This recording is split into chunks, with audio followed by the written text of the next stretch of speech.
Hi everybody, it's Alaia. I have spent, this is why you haven't heard from me lately. I have spent the last few weeks figuring out what my next move is and how I can fulfill my potential, which I know is there, and have the love and the peace and the happiness and all the stuff that I get from doing my store and doing the work that I do, because I love that, but there's something missing in that. There's been a lot of thought going into how I can do both, and I have, this is not what I started out to talk about but oh well, that's what I'm talking about now. I looked at some of my old lists of things that I aspire to do, thoughts that I've had, and that type of thing. And one of the things that I saw on my list was that several years ago I said that the way that I would keep myself on track was that if what it was that I was doing took me to my ultimate goal, then I could do it. If it in any way took me away from my ultimate goal or did not contribute to my ultimate goal, then I shouldn't do it. And then I started to look around myself at what it was that I was doing with my day-to-day life and how I was spending my time and who I was spending my time with. Because the other thing that I remembered is that it was pointed out to me many times, and then I saw it in books and whatnot. Nightingale Conan is great for this, as well as Tony Robbins and all the other gurus of self-help and human potential have said that you are only as great as the greatest person that is in your circle of friends. And I love my friends dearly,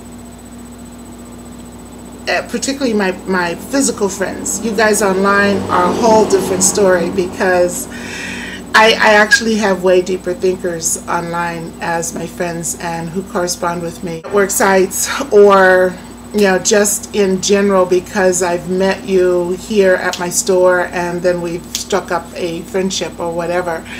But what I noticed was the people that I was surrounded by on a day-to-day basis did not aspire to the same things that I did, and that their interests were way more, I dare say, mundane.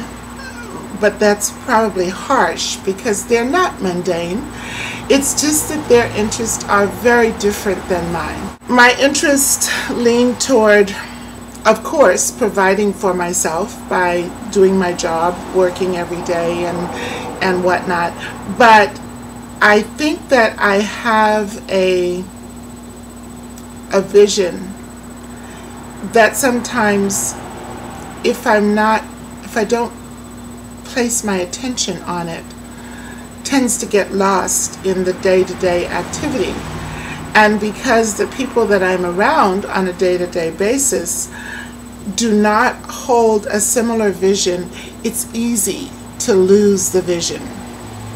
So I'm glad I have you guys, because even though I haven't shared with you what my vision is, when I sit down in front of my computer to talk to you, my thoughts run to a loftier place. I feel called forward to say something meaningful and to think deeper before I open my mouth. So while I love my friends, my physical friends, my virtual friends out here in YouTube land and Ning land and other places where there are social network sites that I'm tapped into, oftentimes are more in keeping with my vision for myself. Things that I had set forth for myself to do was I wanted to be more active in the TED community. Now, for those of you who do not know what TED is, the web address, the URL for TED is ted.com, TED.com. They were the people who did Pangea Day, and I facilitated Pangea Day here in May. It was incredible. It was incredible. And if I had all the money in the world, or all the money that I think I need, one of the things that I would spend a lot of my time doing would be attending things like the TED convention and like Pangea Day and that type of thing, because the ideas that are addressed in those gatherings are expansive.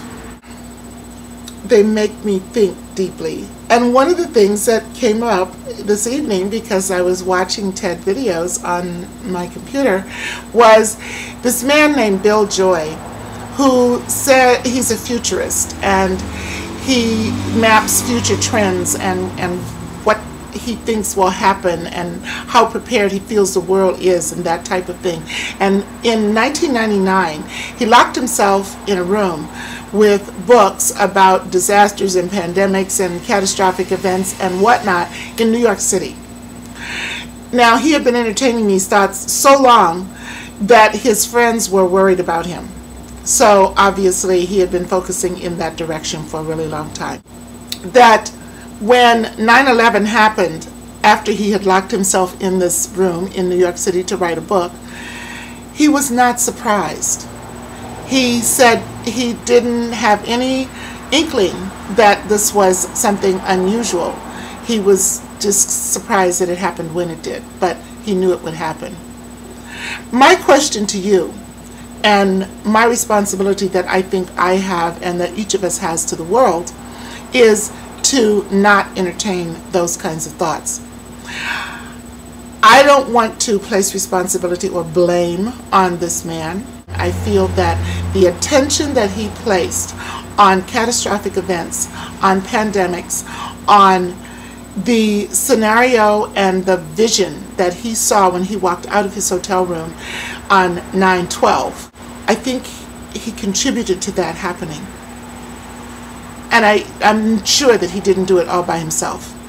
But I think that enough people focusing on catastrophic outcome will create catastrophic events.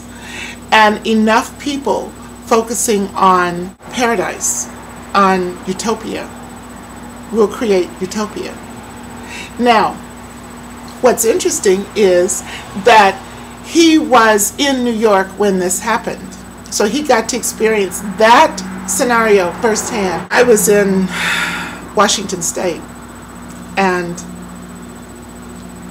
ostensibly 9/11 really did not adversely affect me. It caused me to move to Hawaii, but it did not, I was not directly affected by 9/11. And there were millions of people who were not directly affected by 9/11. My question to you is, do you think that our thoughts